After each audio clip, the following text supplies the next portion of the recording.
방금 소개받은 이동희 교수입니다. 이게 잘 들리시나요? 네, 좋습니다. 제가 이 관련 연구를 하게 된 가장 직접적인 이유는 우리나라가 저출산 문제가 심각한데 다른 나라들은 심각한지 그게 궁금했고요.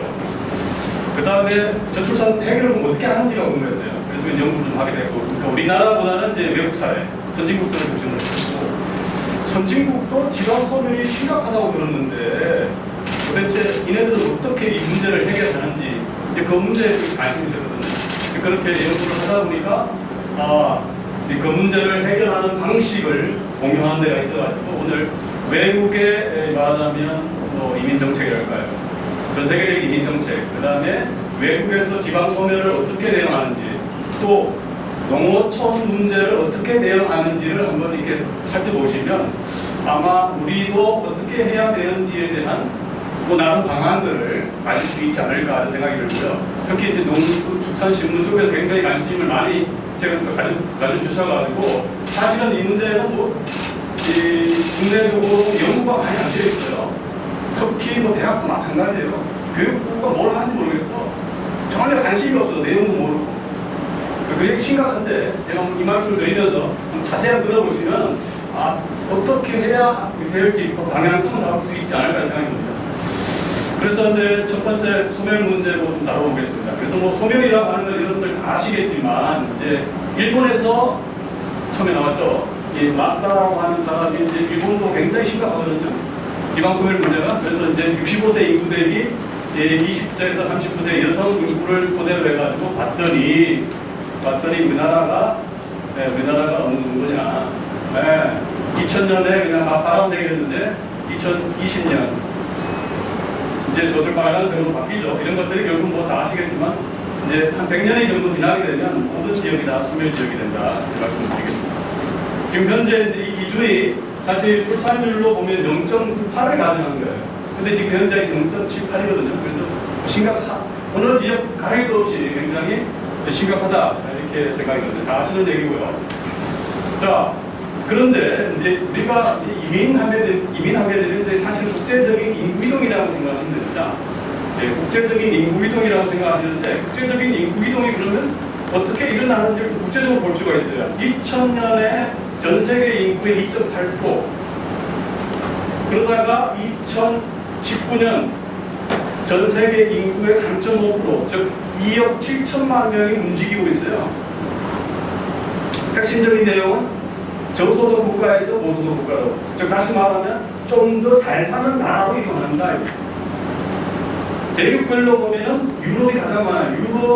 동유럽에서 서유럽으로, 아프리카에서 유럽으로 8,200만 명이고요. 그 다음에 북미, 그 다음 북아프리카 주위, 가장 많은 국가는 미국입니다. 5,100만 명이 이민자예요.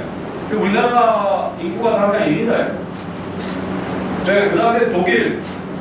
우리가 독일이 이제 1,300만 명 정도인데, 독일이 사실 우리나라가 외국인, 노동 후가제 이런 것들을 모델로 삼은 나라예요. 우리가 거기서 많이 뺏겨왔어요.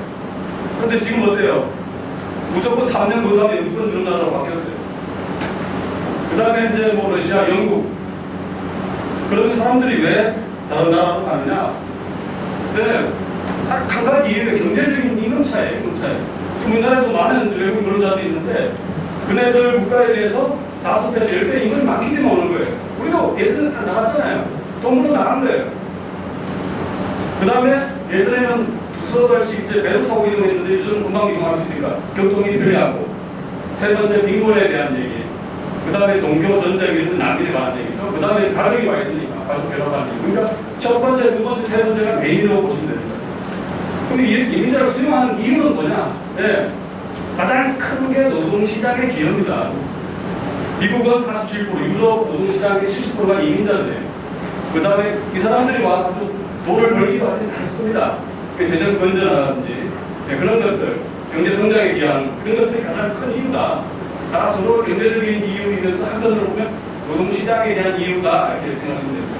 다른 걸 생각하실 수 있겠지만 메인입니다. 이게 제 얘기가 아니에요. 이게 학계가 나온 얘기입니다. 자, 그런데 이제 주요국의 출산율을 한번 보겠습니다. 출산율을 보면 우리나라 같은 70년을 보면 우리나라가 4.5명이에요, 70년대. 미국, 캐나다, 호주가 2.0대예요. 자, 그러다가 2020년이 되면 어떻게 되느냐? 미국도 1.9, 캐나다도 1.6, 호주 1.9, 우리나라 1.2, 2021년에 우리나라 0.8까지 떨어졌죠? 이제 대부분의 이제 세계 OECD 국가를 보면은 우리가 인구가 유지되는 출생률이 2.1입니다. 2.1. 2.1이 되는 나라가 지금 몇 개 없어요. 이스라엘, 멕시코 정도, 터키 정도가 2.1이에요. 나머지 국가들은 그냥 다 인구가 감소하고 있다 생각하면 돼요. 심각하면 우리가 좀 더 빠른 속도로 감소하고 있다는 거예요. 그러니까 지금 다른 나라들도 저출산 고령 문제가 심각하다는 얘기예요. 예, 근데 이들 나라들은 1990년대부터 이걸 인식했다는 거예요. 근데 지금은 아닌데, 사실은. 이거 보시면 아시잖아요. 예, 출산율이 다 낮아요. 자, 그러면 고령 인구 한번 볼까요? 고령 인구 같은 경우에 이제 미국, 캐나다 보면은 11% 9%였는데 우리나라는 70년대, 80년대에는 3%였어요. 그것이 2010년에 가면서부터는 이제 2010년에 가면서부터는 미국, 캐나다, 호주가 16%에서 18% 이 정도인데 우리나라는 이제 16%에서 2030 이대로 추정한다 그러면 우리나라는 2030년에 되면 25%가 되고 2060년에 되면 40%가 돼요. 그런데 다른 나라는 뭐냐? 다른 나라들은 생각보다는 그 속도가 굉장히 상당히 완만한데 우리는 굉장히 급격하게 이루어지는 거예요. 아까 인구 증가율도 생각보다 그렇게 많지 않은데 어떻게 저런 현상이 벌어지는가? 딱 하나는 이민자를 팔아듭니다, 사실. 그러니까 인구 구조 면에서도 차이가 있다는 거죠. 자, 인구 증가율을 보겠습니다. 인구 증가율을 보면 지금 관심을 좀 가지고 봐야 될 부분이 뭐냐 그러면 미국, 캐나다, 호주 계속 증가합니다. 영국, 프랑스도 증가합니다. 문제는 독일과 일본이에요. 독일과 일본이 인구 증가율이 이제 마이너스로 돌아서기 시작해가지고 결과적으로 어떻게 되느냐 2050년이 되면 일본 인구가 현재 1억 2천에서 9,700, 독일 인구가 8,200에서 6,900만까지로 줄어들게 됩니다. 우리나라도 물론 이제 4,800만 원 줄어들게 돼요. 현재 기준을 따지게 되면. 근데 이게 조사한 게 제가 한 2년 전에 조사했는데 최근에 독일 인구가 늘어나기 시작했어요. 급격한 이민 정책을 취하면서 이게 숫자가 바뀐 거예요. 원래 마이너스였는데 여기가 바뀌었어요. 최근에 데이터가. 그러니까 독일 같은 경우에는 여러분들 난민들을 100만 명을 받겠다 그러면 우리나라 같은 거 어떻게 했어요? 정치를 할 수 없겠죠. 난민 100만 명을 메르켈이 받았어요. 뭐 때문에? 생산 인구 부족해 지금 이거 좀 가릴 때가 아니에요 지금. 인구가 팍팍 줄기 시작하는데 감당이 안 되니까 난민을 그냥 100만 명 다 받아버렸고 영주가 3년만 하면 영주권 주는 걸로 바뀌어버렸어요. 독일이 그러면서 이 데이터가 지금 바뀌어요. 3년 전하고 데이터가 원래 마이너스였는데 지금 플러스로 바뀌었고 이게 마이너스였는데 2020년이 플러스로 바뀌었어요. 증가하고 있어요 지금. 그러니까 굉장히 보시면은 이 적극적인 이민 정책을 취하지 않는 나라들은 인구가 계속 지금 감소한다라는 거고 적극적으로 취하는 나라들은 인구가 증가한다. 출생률이 낮음에도 불구하고 우리나라는 현재와 같은 간단한 고령화라든지 인구 증가, 감소 이 말도 못하게 심각해진다라고 생각을 하시면 될 것 같습니다. 네, 이제 뭐 대충 한번 보면은 이제 미국 같은 경우에 지금 현재 이민자 토탈이 얼마냐? 5천만 명입니다. 전체 인구 중에 5천만 명이에요. 전체 인구 중에 15%. 캐나다는 700만 명입니다. 보통 1년에 한 40만 명씩 받아들이고 있어요. 호주는 한 25만 명씩. 그러니까 전체 인구 중에 30%인데 750만 명 수준입니다. 우리나라는 이제 100만 정도인데 그 당시에 이제 2.3% 정도예요. 자, 그래서 결국은 주요국들에 보면은 주요국들이 이민을 어떻게 받아들이느냐 했을 때의 쟁점으로 보면 이제 가장 큰 이유가 경제적인 이유입니다. 경제적인 이민을 받게 되는데 미국하고 그러니까 경제 이민이라고 하는 것은 이제 고용 이민이라고 그러죠. 쉽게 해서 미국은 이렇게 이거 데이터의 문제입니다. 그러니까 취업하러 온 사람이 가족하고 동반하게 되면 미국은 가족도 다 경제 이민으로 보는데 호주, 캐나다는 그렇게 안 보기 때문에 그런 겁니다. 어쨌든 그렇게 해서 같이 보기 때문에 그런 겁니다. 그래서 뭐 정리를 하면은 가장 큰 이유가 경제적인 이유 때문에 이민을 받고 두 번째는 가족입니다. 가족이 사니까 초청하는 거죠. 그 다음에 남미, 인도주의는 이게 이제 선진국들 역할을 해야 됩니다. 그건 좀 이렇게 그런 차원에서 받아들이거든요. 그러니까 가장 큰 이유는 경제적인 이밀이고 그 사람들의 가족을 또 받아들이는 방식을 하고 있다. 이렇게 정리를 하면 될 것 같습니다. 그래서 최근에 나타난 선진국들의 이민 정책에 어떤 영향이 있느냐 그러면 첫 번째가 노동시장의 수요가 있는 곳에 받아들인다는 거예요. 지금 우리나라 같은 경우는 지금 이 모형을 쓰려고 그러거든요. 지금 인적 자원 모델, 대학 나오고 자원이 있고 이렇게 받아들이는 건 아니라는 게 요즘은. 대학 나오고 자산 있고 능력 있는 사람이 농어촌에 갈까요? 갈 이유가 없어요. 그럴 필요도 없고. 그러니까 결국 뭐예요? 기존과 같은 인적 자원이라고 하는 능력, 배조를 하고 이런 거 말고 시장에서 필요한 사람을 받겠다는 거예요. 시장에서 필요한 사람. 우리나라의 농촌에서 필요한 인재는 뭡니까?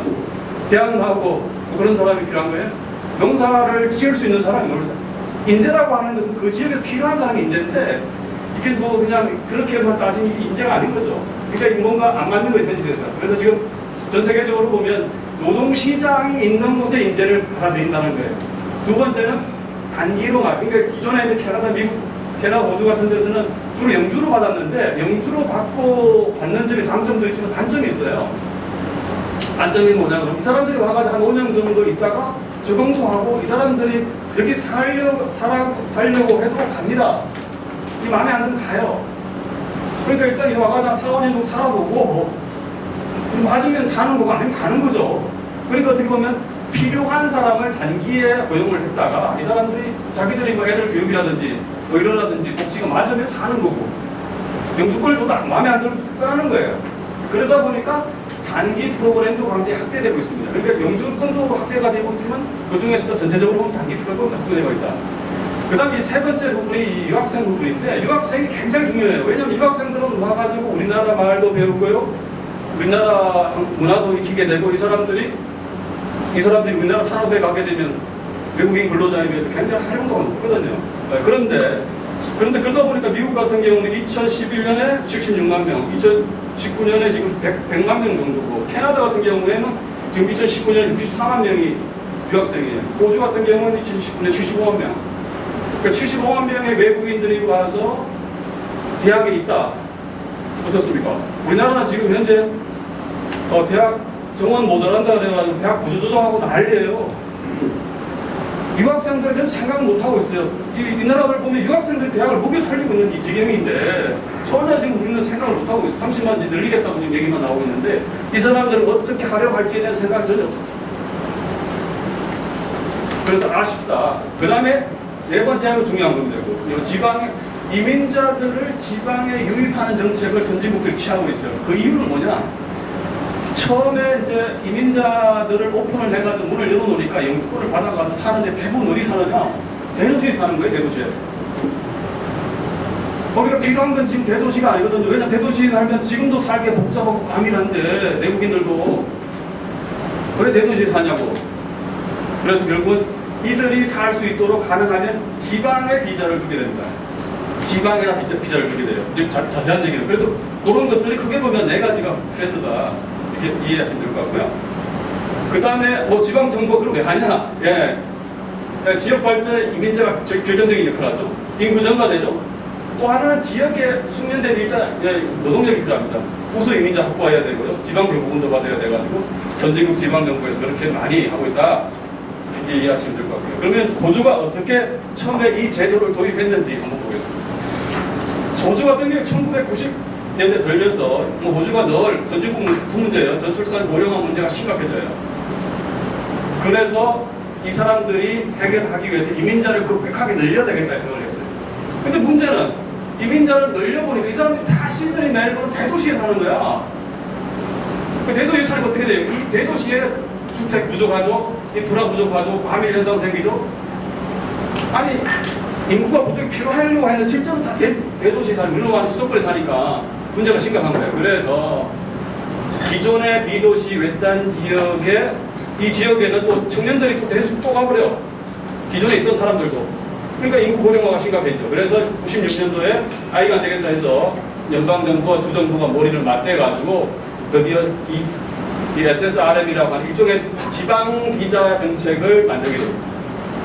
사람들이 비자를 받을, 영주권을 받으려 그러면 지방에서 의무적으로 거주하도록 하는 겁니다. 그래서 이제 운영하게 됐는데, 캐나다도 마찬가지입니다. 캐나다는 이제 비슷한 얘기예요. 캐나다는 특정 지역에, 그러니까 동부로 치면은 이제 밴쿠버, 서쪽으로 치면 온타리오 주에 거의 한 70, 80%가 살고 있어요. 그 넓은 땅에 사실 농사도 지어야 되고 충분히 보급도 필요한데, 역시 마찬가지입니다. 이게 98년에 이제 역시 지방 비자 제도를 만들게 됩니다. 그래서 그걸 PNP라고 해요. 그러니까 캐나다와 호주의 특징은 이 두 나라들이 굉장히 이민과 관련해서 정책 협의를 자주 해요. 네, 자기들의 노하우, 트라이앤, 시행착오들을 계속 공유하면서 하기 때문에 비슷한 정책을 하게 됩니다. 네, 그렇게 해서 이제 기존의 인구가 몰리지 않는 지역에 비자를 영주권을 주는 방식으로 이제 바뀌게 됩니다.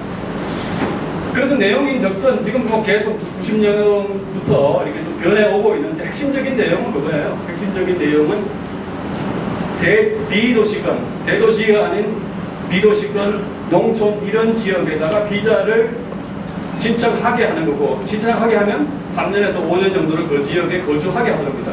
거주하게 되면 거기에서 이제 영주권을 주는 방식이에요. 그 다음에 이제 또 하나는 지금 말씀드린 유학생이죠, 유학생. 유학생들이 지역 대학에 공부하게 하는 거예요.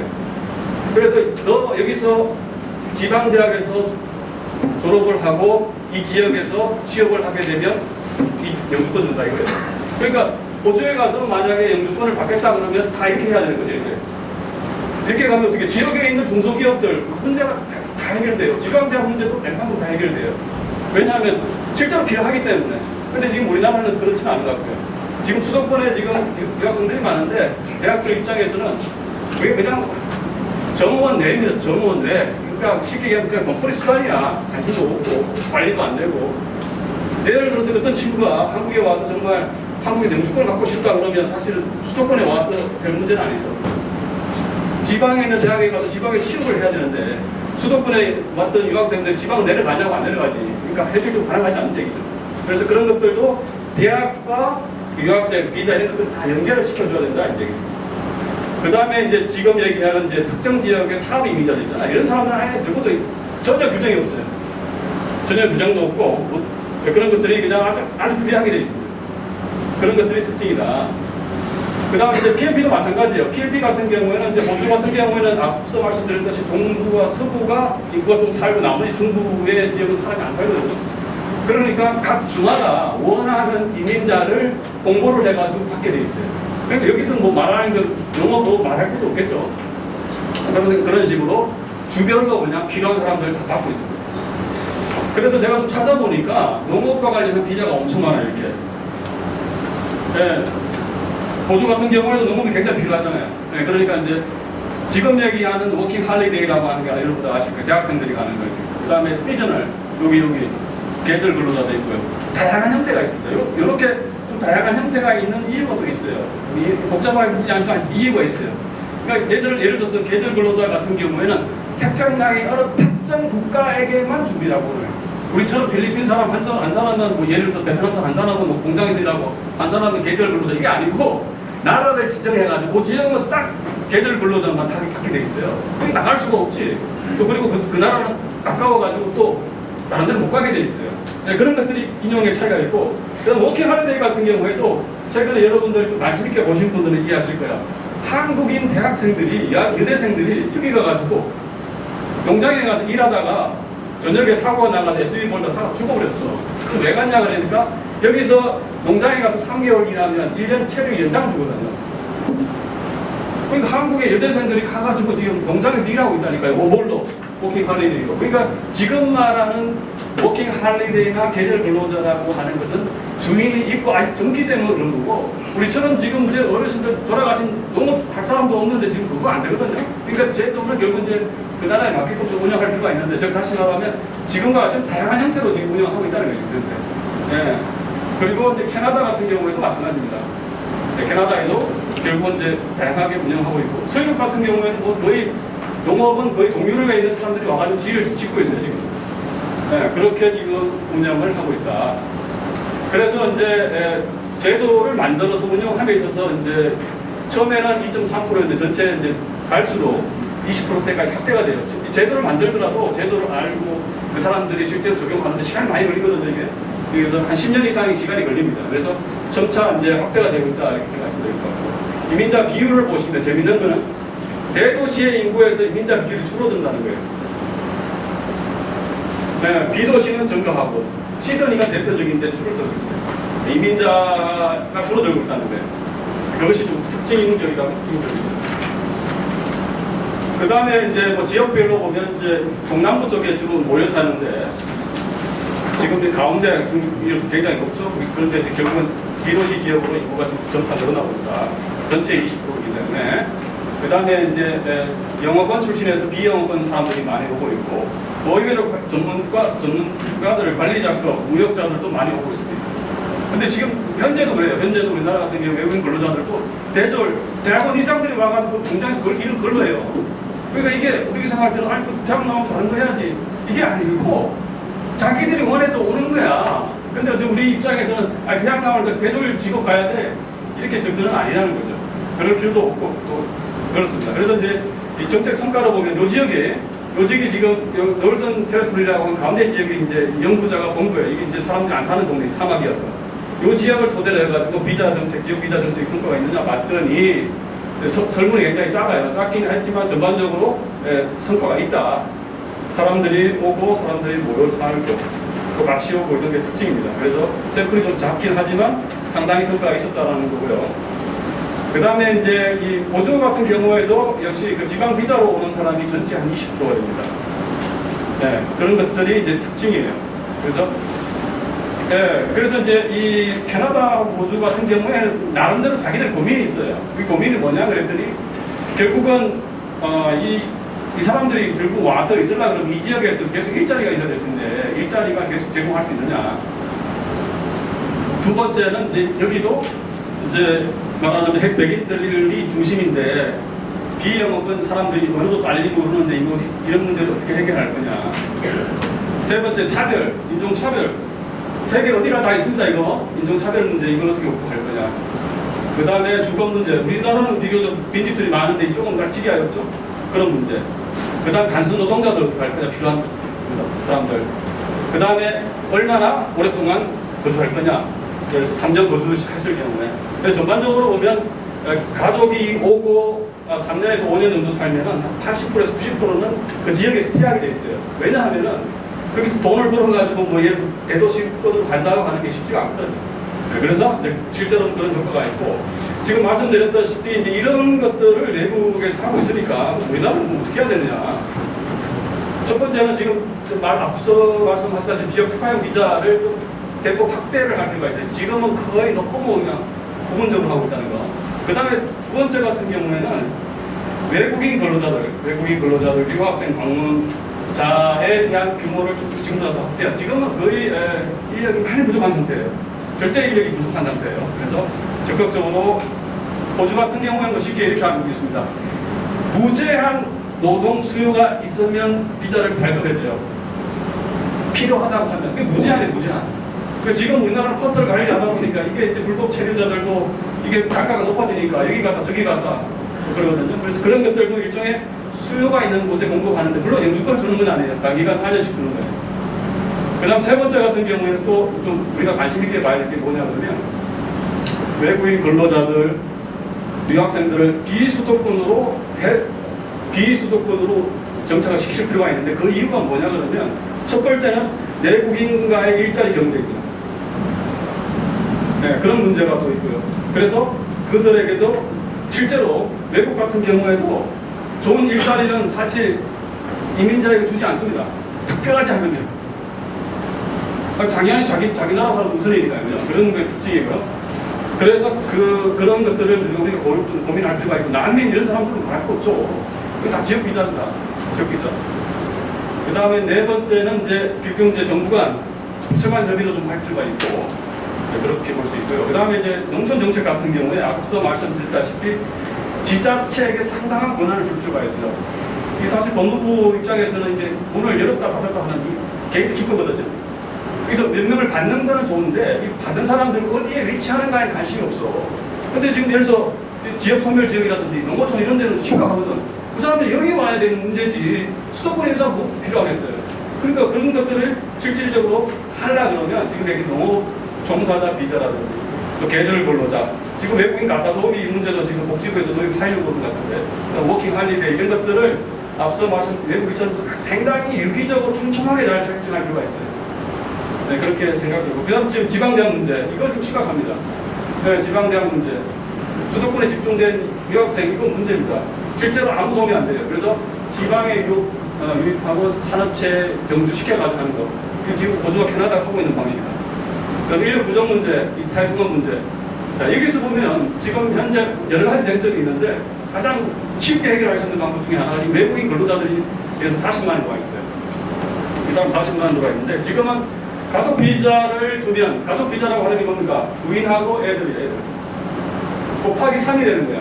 그러면 이 사람들은 와서 뭐 하느냐? 부인들 같은 게 뭐든지 할 수 있어요.